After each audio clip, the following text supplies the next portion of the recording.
విద్యార్థిని విద్యార్థులకు స్వాగతం. మనము ఈ వీడియోలో 10వ తరగతి ఇంగ్లీష్ మీడియం విద్యార్థుల కోసం 4వ చాప్టర్లోని సైన్ కన్వెన్షన్స్ ఫర్ లెన్సెస్ అనే అంశం గురించి తెలుసుకుంటాం. Refraction of light at curved surfaces అనే చాప్టర్లో ముఖ్యంగా మనకు లెన్సెస్ ఎన్ని రకాలు ఉన్నాయి, ఆ లెన్స్ని ఉపయోగించినప్పుడు ఇమేజెస్ ఎక్కడ ఫామ్ అవుతాయి, వాటి యొక్క సైన్ కన్వెన్షన్లు ఎలా ఉంటాయో ఈ వీడియోలో తెలుసుకుంటాం. అసలు ఈ సైన్ కన్వెన్షన్ ఎందుకు? ఎప్పుడు కూడా మెజర్మెంట్స్ నెగిటివ్లో ఉండవు. అంటే ఒక ఆబ్జెక్ట్ యొక్క హైట్ మైనస్లో ఉండదు. -2 సెంటీమీటర్స్, -5 సెంటీమీటర్స్ అని అనకూడదు. మరి అదేమిటి ఈ మైనస్ ప్లస్ అన్నప్పుడు? కేవలం ప్రాబ్లమ్స్ సాల్వ్ చేసేటప్పుడు మాత్రమే ఈ సింబల్స్ యూజ్ చేస్తాము. సాధారణంగా వాటి యొక్క హైట్ గురించి చెప్పేటప్పుడు సింబల్స్ చెప్పము. ఇది ముఖ్యంగా గుర్తుపెట్టుకోవాలి. ఇప్పుడు వీడియోని జాగ్రత్తగా చివరి వరకు చూడండి. ఏమైనా సందేహాలు ఉన్నట్లయితే ఒక నోటు పుస్తకంలో రాసుకొని తర్వాత మీ తరగతి ఉపాధ్యాయుని అడిగి వాటిని నివృత్తి చేసుకోగలరు. మొట్టమొదటిది కాన్వెక్స్ లెన్స్, రెండవ దానిలో కాన్కేవ్ లెన్స్ ఉంది. ఇంగ్లీష్ మీడియం విద్యార్థులకు మాతృభాషలో చెప్తే చక్కగా అర్థమవుతుందని ఇక్కడ ఇలా వివరించడం జరుగుతుంది. ఇది కాన్వెక్స్ లెన్స్, ఇది కాన్కేవ్ లెన్స్. ఇక్కడ సైన్ కన్వెన్షన్ అంటే మనము వీటికి సంబంధించిన ప్రాబ్లమ్స్ సాల్వ్ చేసేటప్పుడు ఎటువంటి సైన్ వాడాలి, అంటే మైనస్ ఆర్ ప్లస్ ఏవి వాడాలి అనే దాని గురించి ఈ సైన్ కన్వెన్షన్ లాస్ ఉంటాయి. ఇక్కడ మొట్టమొదటిది బాగా గుర్తుంచుకోవాల్సింది, all distances on the principal axis are measured from the optical center.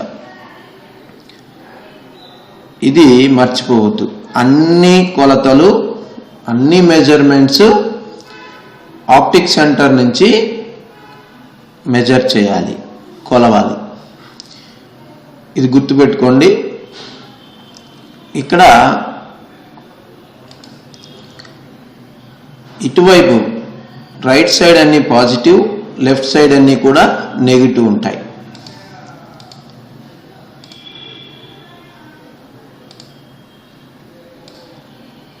ఇక్కడ చూడండి, the distances measured in the direction of incident rays are positive and all the distances measured in the direction opposite to that of the incident rays are negative. ఇక్కడ మీరు గమనించినట్లయితే ఇది incident ray. Incident ray right సైడ్కి వెళ్తుంది కాబట్టి ఈ optic centre నుంచి మనము ఆబ్జెక్ట్ డిస్టెన్స్, అలాగే ఫోకల్ లెంత్ ఇవన్నీ కూడా దీనికి ఆపోజిట్ డైరెక్షన్లో మెజర్ చేస్తాం. కాబట్టి ఇవన్నీ నెగిటివ్. ఇటు నుంచి రైట్ సైడ్కి మెజర్ చేసినట్లయితే పాజిటివ్ సైన్ తీసుకుంటాం, whether it is convex or concave. మళ్ళీ గుర్తు తెచ్చుకోండి, ఆప్టిక్ సెంటర్ నుంచి మనం మెజర్ చేయాలి. ఇది ఇన్సిడెంట్ రే యొక్క డైరెక్షన్. ఇన్సిడెంట్ రేస్ ఇలా వచ్చినట్లయితే ఈ డైరెక్షన్లోనే మెజర్ చేస్తే పాజిటివ్. అంటే ఏంటి, ఇక్కడ నుంచి ఇటువైపు మెజర్ చేసినట్లయితే, కొలిచినట్లయితే పాజిటివ్ తీసుకుంటాం. ఇక్కడ నుండి లెఫ్ట్ సైడ్ మెజర్ చేస్తే అవి నెగిటివ్. జాగ్రత్తగా గమనించాలి, ఇవన్నీ నెగిటివ్. ఇక్కడ జాగ్రత్తగా గమనించండి. ఇక all the distances measured above the principal axis are positive. That is, height of an object and that of an virtual image are positive. And all the distances measured below the principal axis are negative.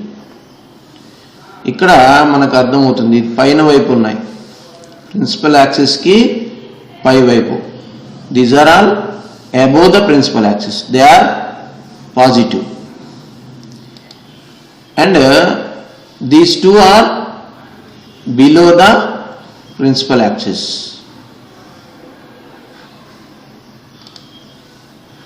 These two are taken as negative because they are below the principal axis.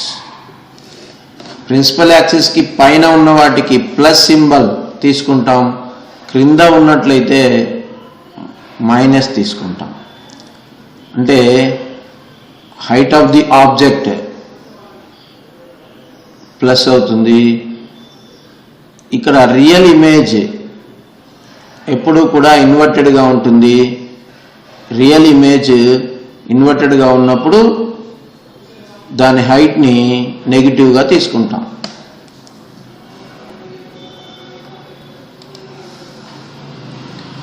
ఇక్కడ జాగ్రత్తగా గమనించండి. Case 1, case 2, case 3. అంటే మొదటి కేసులో convex lens, రెండవ కేసులో కూడా convex lens, మూడవ కేసులో కాన్కేవ్ లెన్స్ తీసుకోవడం జరిగింది. ఇందులో అన్నింటిలో యు అనేది ఆబ్జెక్ట్ డిస్టెన్స్, వి అనేది ఇమేజ్ డిస్టెన్స్, అలాగే హెచ్ఓ అనేది ఆబ్జెక్ట్ హైట్, హెచ్ఐ అనేది ఇమేజ్ యొక్క హైట్. బాగా గమనించండి, వీటిలో యు అనేది చూడండి, ఇక్కడ యు ఇది ఆప్టిక్ సెంటర్ నుంచి ఇటువైపు కొలుస్తున్నాం కాబట్టి ఇది నెగిటివ్ అవుతుంది. ఇక్కడ కూడా నెగిటివ్ అవుతుంది. థర్డ్ కేసులో కూడా నెగిటివ్. ఎందుకు?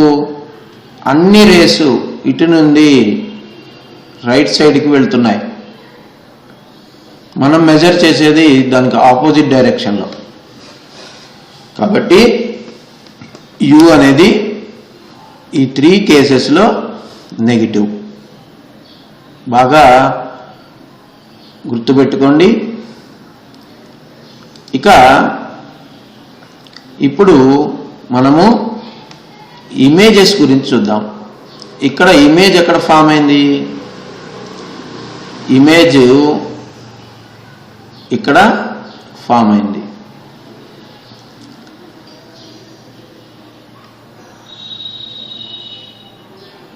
ఇక్కడ ఇమేజ్ ఉంది కాబట్టి వి ఇక్కడ నెగిటివ్, వి ఇక్కడ పాజిటివ్ అవుతుంది. ఇందులో మాత్రం పాజిటివ్ అవుతుంది. ఎందుకు? ఈ రేస్ ఎటువైపు అయితే ఉన్నాయో అటువైపే మనం మెజర్ చేస్తున్నాం, ఆప్టిక్ సెంటర్ నుంచి ఇటువైపు. కాబట్టి ఇక్కడ వి పాజిటివ్ అవుతుంది. మరి థర్డ్ కేసులో వి నెగిటివ్. మళ్ళొకసారి చూడండి. ఫస్ట్ కేసులో వి నెగిటివ్, సెకండ్ కేసులో వి పాజిటివ్, థర్డ్ కేసులో వి నెగిటివ్. ఇక ఇప్పుడు మనము ఆబ్జెక్ట్ హైట్ని చూద్దాం. ఇక్కడ ఈ ఆబ్జెక్టు ప్రిన్సిపల్ యాక్సిస్కి పైన ఉంది. It is placed above the principal axis. ఇక్కడ హెచ్ఓ అనేది పాజిటివ్ అవుతుంది. ఇక్కడ కూడా అంతే, it is also placed above the principal axis. ఇది పాజిటివ్. మరి థర్డ్ కేసులో కూడా object above the principal axis ఉంది కాబట్టి పాజిటివ్. HO is positive. ఇక ఇప్పుడు ఇమేజెస్ చూద్దాం. ఇక్కడ ఇమేజ్ విర్చువల్ ఇమేజ్ ఏర్పడింది. ఎందుకు అంటే ఇది ఇమేజ్ ప్రిన్సిపల్ యాక్సిస్ పై వైపున ఉంది. It is formed above the principal axis. ఈ ఇమేజ్ పైన ఉంది కాబట్టి ఇది హెచ్ఐ ఇక్కడ పాజిటివ్ అవుతుంది. సెకండ్ కేసులో ఇమేజ్ క్రింది వైపు ఉంది. ఇక్కడ క్రింది వైపు ఉంది కాబట్టి ఇది నెగిటివ్ అవుతుంది. మళ్ళీ థర్డ్ కేసులో image is formed above the principal axis. So ఇక్కడ కూడా హెచ్ఐ అనేది ప్లస్ అవుతుంది. వీటిని మీరు జాగ్రత్తగా గమనించాలన్నమాట. మళ్ళీ మరొకసారి చూద్దాం. చూడండి, అన్ని సందర్భాల్లో యు నెగిటివ్. ఇక ఈ రెండు సందర్భాల్లో వి నెగిటివ్. ఇంకొక వి ఉంది, ఇది ఇక్కడ మాత్రం పాజిటివ్. అలాగే ఇప్పుడు ఆబ్జెక్ట్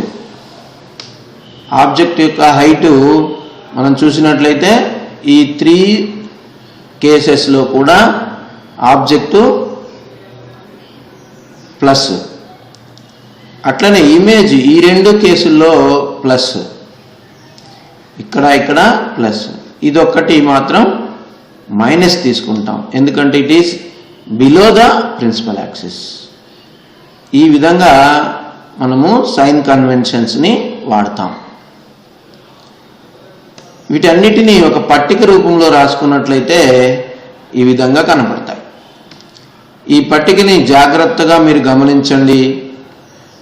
మీరు ప్రాబ్లమ్స్ సాల్వ్ చేసేటప్పుడు వీటిని గుర్తుకు తెచ్చుకోండి. అలాగే వీడియోను మళ్ళీ చూసి మీ సందేహాలు నివృత్తి చేసుకోండి.